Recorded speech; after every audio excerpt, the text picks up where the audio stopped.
السلام علیکم to marry gold. امید ہے کہ آپ سب خیریت سے ہوں گے اور اپنا پریویس ورک ٹائملی کر رہے ہوں گے. اگر آپ کو کوئی بھی مشکل پیش آتی ہے یا آپ کو کوئی بات سمجھ نہیں آتی تو آپ کمنٹ سیکشنز میں بھی لکھ سکتے ہیں، اور اس کے علاوہ آپ گوگل کلاس روم میں بھی مجھ سے پوچھ سکتے ہیں.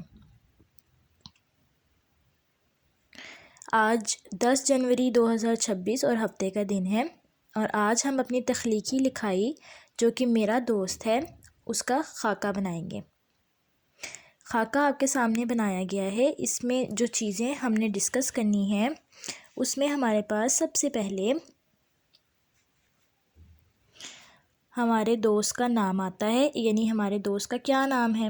جب بھی ہم خاکہ بناتے ہیں تو ہم جنرل چیزوں کو ڈسکس کرتے ہیں، اور جب ہم تخلیقی لکھائی لکھتے ہیں پھر ان جنرل ڈسکس کو، یعنی جنرل جو ڈسکشن کی ہوتی ہے اس کو پھر ہم پوائنٹس بنا کر اپنے تخلیقی لکھائی میں لکھتے ہیں. جیسے کہ ابھی خاکے میں ہم جنرل لکھیں گے نام، جب ہم تخلیقی لکھائی میں لکھنے جائیں گے تو پھر ہم وہاں پر نام مینشن کریں گے کہ میرے دوست کا نام فلاں ہے، میرے دوست کا نام احمد ہے، میرے دوست کا نام علی ہے. اسی طرح دوسرا پوائنٹ ہوگا ہمارا عمر، یعنی میرے دوست کی کتنی عمر ہے. جب ہم تخلیقی لکھائی لکھیں گے تو پھر اس میں ہم عمر کے بارے میں بتائیں گے، یعنی ہمارا دوسرا جملہ ہوگا کہ میرے دوست کی عمر 6 سال ہے، میرے دوست کی عمر 8 سال ہے. اسی طرح تیسرا پوائنٹ ہم لکھیں گے اس کی خوبیاں، یعنی میرے دوست میں کیا کیا خوبیاں ہیں، کیا وہ پڑھنے میں اچھا ہے، یا وہ پھر ڈرائنگ اچھی کرتا ہے، یا پھر وہ کھانا مزیدار بناتا ہے، یا وہ گھر کے کاموں میں اپنی والدہ کا ہاتھ بٹھاتا ہے، پودے لگاتا ہے. تو اس طرح کی جو بھی خوبیاں ہمارے دوست میں ہوں گی ہم ان کو ڈسکس کریں گے تخلیقی لکھائی میں. اس کے بعد آتا ہے مشغلہ. مشغلہ میں ہابیز، اس کی کیا ہابیز ہیں، وہ فارغ وقت میں کیا کرتا ہے. جیسے وہ سکے اکٹھے کرتا ہے، اسٹیمپ کلیکٹنگ کرتا ہے، پینٹنگ کرتا ہے،